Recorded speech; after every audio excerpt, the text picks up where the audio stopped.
Good afternoon. Good morning, everyone. Good afternoon. See, it's Friday. So for this weekly recap, we actually wanted to invite Dr. Gross to come. For those of you who don't know, she is our hospice medical director. She's a doctor at UCSF. She is an immunologist. I'll give a brief update as to what's going on with the pandemic. And at the end, she will take some questions. She'll present sort of how we can stay safe, especially with this upcoming picnic, and what we can sort of look forward to. And please feel free to ask any questions in the chat box. Please feel free to add any of your input, question, comment, queries, inquiries, anything that you would like. So this is going to be our agenda. So if we go to the next slide, what are we seeing with the Delta variant? Well, now it accounts for an estimated 83% of cases in the United States, of new cases. So in July, early July, it was over 50%. So it's the now dominant strain. So we have the Alpha, Beta, Gamma, and now Delta. And the CDC says it's basically the most concerning variant that we have so far. So we'll continue to monitor. And there are some fears about the Delta variant spreading, obviously. So what do we do about this? Well, there has been a new surge. It's of course less than it was in winter, but on the next slide. So from June 22nd to July 6th, the number of COVID patients hospitalized in California increased from 978 to over 1,200. So according to this data, the count increased 76% as of this past Monday. And so California's ICUs are starting to fill up, again, nowhere near where they were at the winter surge of last year. And the numbers are still, again, while they are lower, there's still more increases in ICU visits, hospitalizations, and even deaths, particularly in individuals who are not vaccinated. And we'll get to this point a little later. Now, you may be thinking, okay, we're done with the Greek alphabet. There's no more variants. It's only going to be the Delta, and then we're actually out of the woods. Not quite. There is a new variant, and I do apologize for this, but there is a new variant identified by the World Health Organization that is now identified as a variant of interest. On the next slide, of course, we have to go with the Greek letters. We're all in a fraternity or sorority by now, the Lambda variant. So the Lambda variant is considered a variant of interest, not a variant of concern. It's one step below. But the reason it's a variant of interest is because it exhibits changes, different genetic changes that may affect its transmissibility, disease severity, and it has been causing increased transmission, increased COVID cases in clusters in different areas. So while the World Health Organization has labeled it a variant of interest, the CDC has labeled it basically just, it's not even listed. It's not on the variant of concern list, which of course Alpha and Delta are. It's not being a variant of high consequence, but the CDC is monitoring it. And as you may have guessed, yes, it is already in the United States. Several states, including Utah, have already identified the Lambda strain. However, we're not sure if it's currently in California. I'll keep everyone updated if we know that this new variant is found in California. So, well, how has this impacted what we're doing? According to the counties, several public health officials, including officials from Contra Costa County, Santa Clara County, and San Francisco County, are now currently urging all employers to consider having COVID safety policies that require, not recommend, that may require their workforce to get fully vaccinated as soon as possible. These are recommendations, again, by Contra Costa, Santa Clara, San Francisco counties, that maybe some businesses may even require their employees to get vaccinated. This is something that employers can do. There are, of course, exceptions. So there are still abilities for individuals to decline the vaccination for religious exemption reasons, health reasons. But for any employees who are not yet fully vaccinated, employers must require and enforce mask mandates. This is going to affect our ANX office policies and procedures, because if individuals are not vaccinated, they are expected to wear masks, and they are expected to continue testing throughout every so often. So again, these are the recommendations from the departments of Santa Clara, San Francisco, and Contra Costa County Public Health. So now, with all of this information, I would like to turn it over to Dr. Dawn Gross, our course medical director, immunologist. Again, she is a USC Trojan, but go Bruins, just kidding. And she'll give a brief primer, and then we have some questions that were submitted, and please feel free to ask any questions you would like in the chat as well. So Dr. Dawn Gross, please take it away. The key takeaways that I have been abiding by for myself, my family, the people I work with, are pick 2 of 3.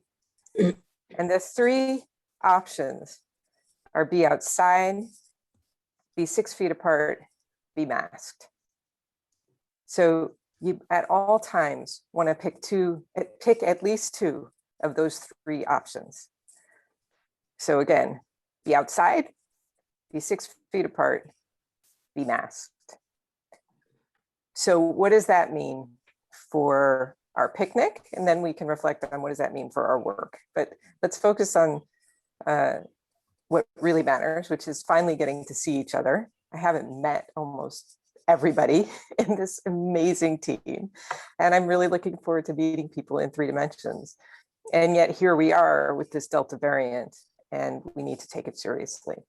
So regardless of vaccination status, pick 2 of 3 for our picnic means, well, we're outside, well done, ANX, right? So we all get to pick outside. So what does that mean for the other 2 options? Be 6 feet apart, be masked, regardless of vaccination status. That's what Delta is telling us right now. So does that mean we can hug each other? Sure, you can hug each other. I don't think Delta is being passed with a brief hug. You might consider holding your breath. But if you're gonna chat, then you wanna step apart, or you wanna make sure you're masked. And you can certainly do all 3, and I am likely to do all 3. So today you get to see me like this, and on Sunday, you'll probably see me like that. Because Delta is highly contagious. This is what we're learning very quickly. A recent article in the New England Journal suggested that the dose, if you will, load, the viral load, as we call it, how much virus people are carrying with Delta seems to be magnitudes higher, which is perhaps why it is so highly transmissible.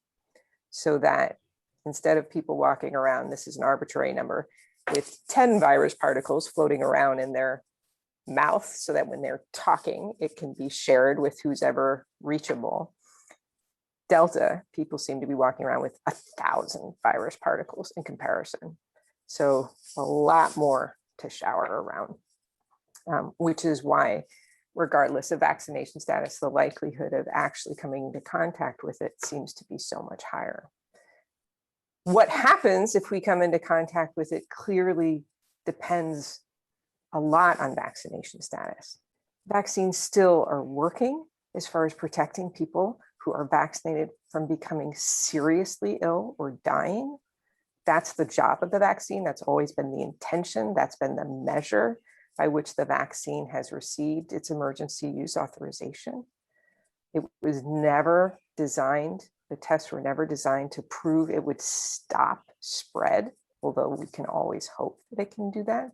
But the studies haven't been built to try and test for that up front. So people who are vaccinated can certainly still get this, but are they going to get as sick and are they going to die? It doesn't appear to be the case, though a study out of Israel has shown that people who have the conditions that put you at risk from getting seriously ill from COVID to begin with, what we call the comorbid conditions, such as obesity, diabetes, and already having problems with your lungs or your heart, anyone with those conditions, as well as an immunocompromised state, your immune system not working great. Even if you're vaccinated, those things now still crop up and put you at risk of getting more sick, even if you're vaccinated. Are people dying from it? It seems less likely if you're vaccinated. So again, the vaccines are doing what they've been designed to do. I fully support what Justin presented with the Contra Costa San Francisco counties mandating vaccination for employees, particularly those who work in healthcare. I think we owe it to ourselves, to our colleagues, and the people we serve to be vaccinated. It is the best tool we have, in addition to being distanced and masked and hand washing, of course. So with that, what questions do we have? Oh, yeah, I got a couple questions submitted, Dr. Gross, and then we can open it up. So number one, Yeah. For a patient that has COVID and then gets vaccinated, so they've had COVID, they recovered, they got Yeah. vaccinated, do they have better protection from the Delta variant?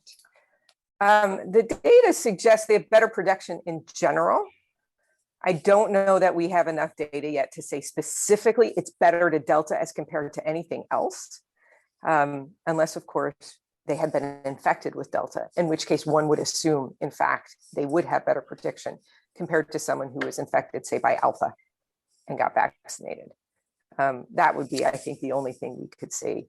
Yeah, if you were infected by Delta, have recovered, and were vaccinated, you likely have better protection than someone who wasn't infected by Delta. In no way do I wish for you to interpret that as everyone go get infected by Delta so you have protection. Please don't do that. That is not the message. That is not the takeaway. The takeaway remains: get vaccinated if you haven't already. I think boosters are inevitable.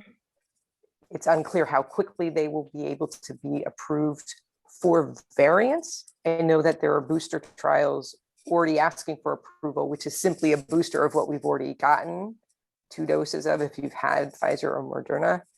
But as far as creating a variant booster, that's in the works, but we'll have to wait and see how quickly they can turn that out. And as soon as that's available, the game will remain trying to stay ahead of this thing. And we've fallen behind as a planet because we haven't been able to get everyone vaccinated. We knew that was going to be a problem. And now we're seeing it. We're watching it happen. We got to get everybody vaccinated that is eligible to be vaccinated. Obviously, as Justin said, not everyone is eligible because there are immune conditions and there are spiritual religious conditions, which we honor. But that behooves all the more for those of us who can. And certainly there are age considerations because there aren't vaccines available for people under the age of 12. You have to keep everybody safe. So for everyone who is eligible to get vaccinated, please do so.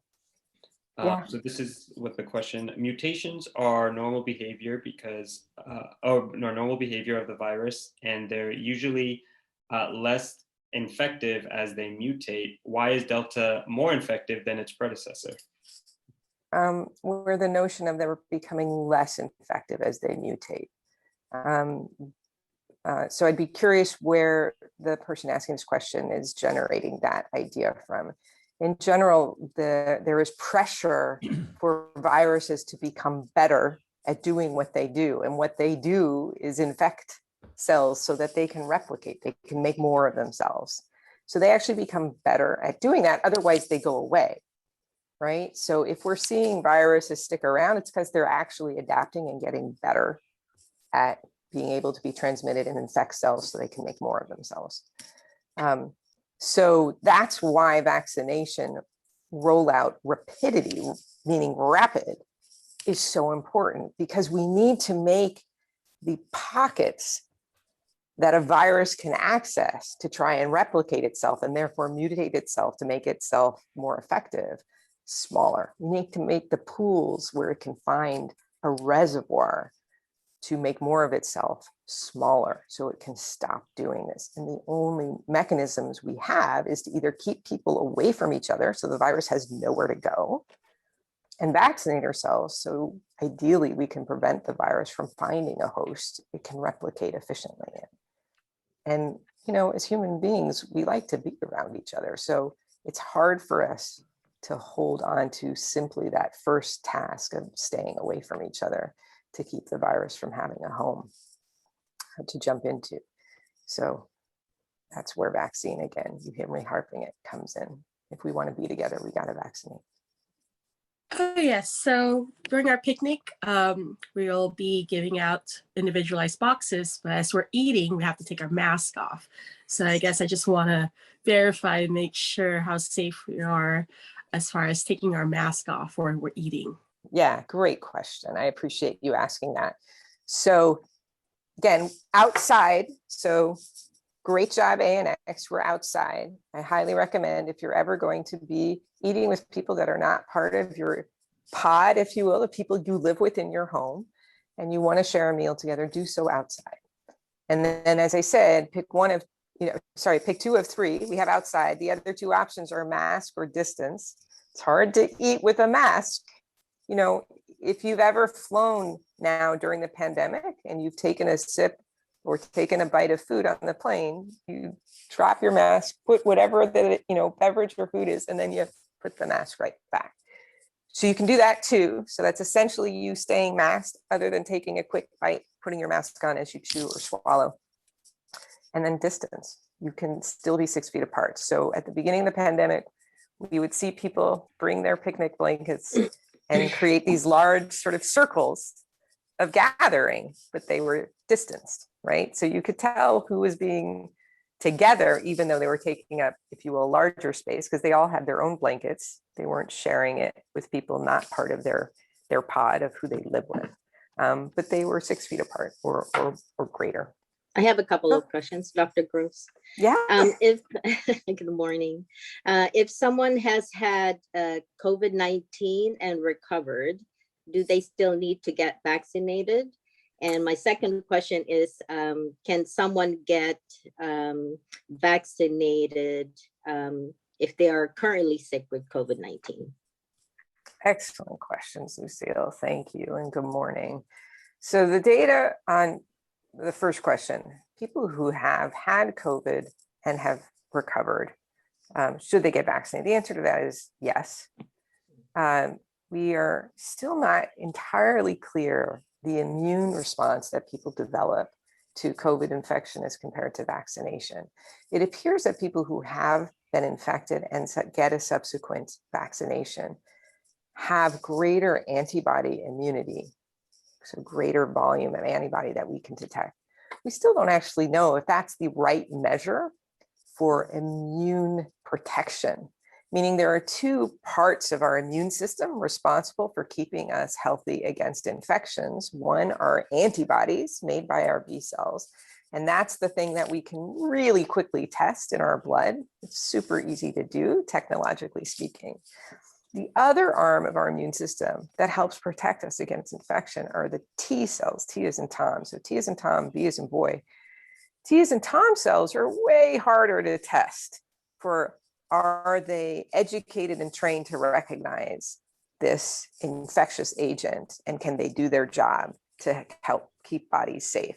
We know the T cells are really important in preventing people from getting sick from infections in general, but measuring how smart, how well they've been educated, either by an infection or a vaccine, is much harder than measuring antibodies. And so we can't yet determine if by being infected, our T cells have gotten as educated as our B cells. Similarly, we can't yet tell if the vaccine is educating our T cells as effectively as it's educating our B cells.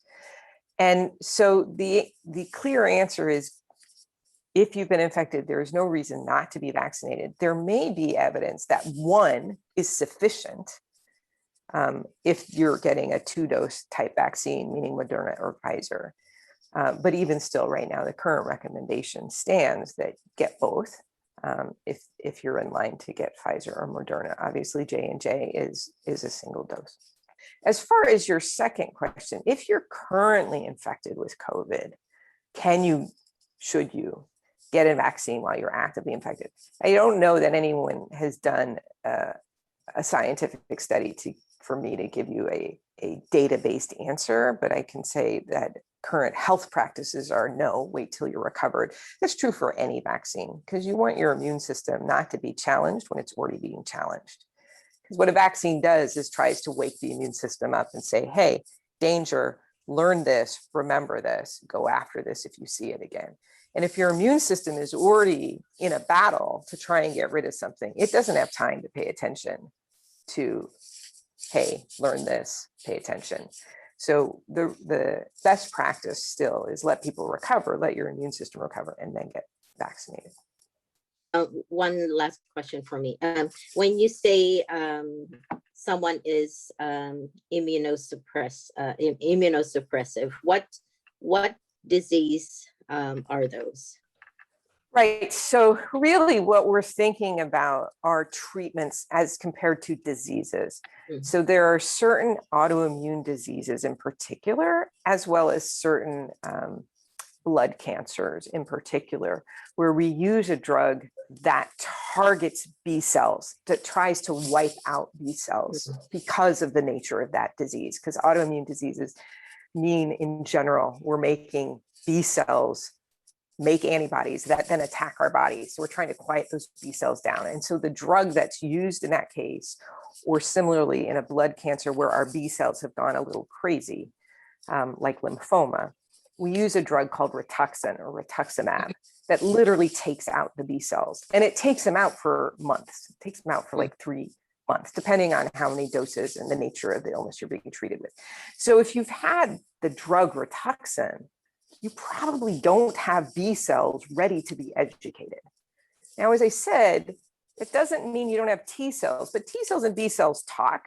So if your B cells aren't around because you've just received Rituxan, it's unlikely that the vaccine is going to get a good foothold because your B cells have been compromised. So it really is about Rituxan and the availability of B cells to be educated as compared to, oh, I have an autoimmune disease, like I have hypothyroidism, for example, which is an autoimmune disease, but I'm not taking Rituxan for them. I'm taking a supplement to replace my thyroid. That doesn't mean I shouldn't get vaccinated. So really, I would talk, if anyone has concerns about their eligibility for the vaccine because of a pre-existing, a current existing health condition, talk with your doctor. And like I said, more than anything, really what we're seeing is if you are actively receiving Rituxan or recently had Rituxan, the other thing would be if you're on high dose steroids. And again, your doctor would be able to guide you if you're on very high dose steroids, because again, steroids dampen the immune system's ability to respond. That's the point of them. But high dose is, you would know, I would think, if you're on that, as compared to sometimes someone has like an exacerbation of lung disease like COPD and you get a pulse steroid, that would not preclude you. For example, those would not be considered a high dose steroid. Okay, my question is, how do you educate those, especially I have some friends that are against getting vaccinated because they think there's not enough research and it can have some serious side effects? So that's a fantastic question. Thanks for asking that. You know, one of the things I wish we would do better in healthcare, and I certainly hope we learn from what is happening right now, is how to communicate what we know. We are very bad storytellers in science. We know how to talk amongst ourselves. We know how to talk amongst the 5 other people who understand the research, but trying to translate that information in a way that someone who isn't interested in understanding the nitty-gritty of science can actually digest the information and use it powerfully, we are not as good at that. So the story of this vaccine has not been told in a way that has created confidence in the science that's behind it.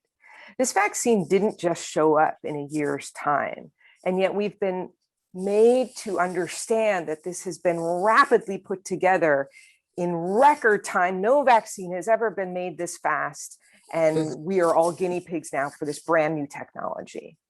And that's not accurate. That's an unfortunate telling of the story of this vaccine. This science behind these vaccines, the RNA vaccines, has been being developed for decades. The science behind this actually is based in HIV research and HIV vaccination research, which has been going on for decades. So the knowledge, the know-how, and the safety of using this type of science of generating a vaccine is extremely strong and deep in the scientific, research benches. And so in a sense, we were poised.